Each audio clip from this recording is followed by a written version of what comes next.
Iran সম্প্রতি দাবি করেছে ইসরায়েলের ওপর হামলায় তারা ব্যবহার করেছে একটি নতুন মিসাইল যার নাম হাজ কাশেম। ফারস নিউজের তথ্য অনুযায়ী শনিবার রাতভর এই মিসাইল দিয়ে ইসরায়েলের ওপর হামলা চালানো হয়। ইরানের প্রতিরক্ষামন্ত্রী জেনারেল আজিজ নাসিরজাদে জানিয়েছেন, এই মিসাইল মার্কিন যুক্তরাষ্ট্রের থার্ড প্রতিরক্ষা ব্যবস্থা এবং ইসরায়েলের প্রতিরক্ষা ব্যবস্থা ভেদ করতে সক্ষম।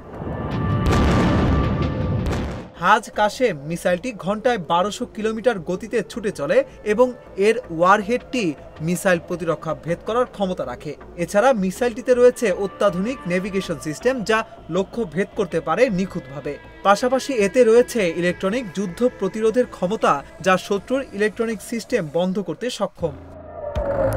হাজ কাশেম মিসাইলটির নামকরণ করা হয়েছে কাশেম সোলাইমানির নামে, যিনি ছিলেন ইরানের কুদস বাহিনীর প্রধান।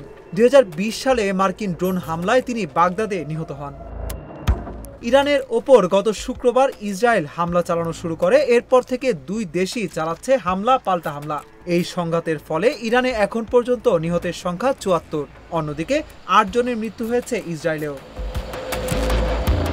তবে সকল পরিস্থিতি বিবেচনায় একটি প্রশ্ন কিন্তু থেকেই যায়, এই নতুন মিসাইল হাজ কাশেম কি আসলেই বদলে দিতে পারে মধ্যপ্রাচ্যের যুদ্ধের সমীকরণ, নাকি বাধা পড়ে যাবে ইসরায়েলের নতুন কোনো অত্যাধুনিক প্রতিরক্ষা ব্যবস্থার কাছে?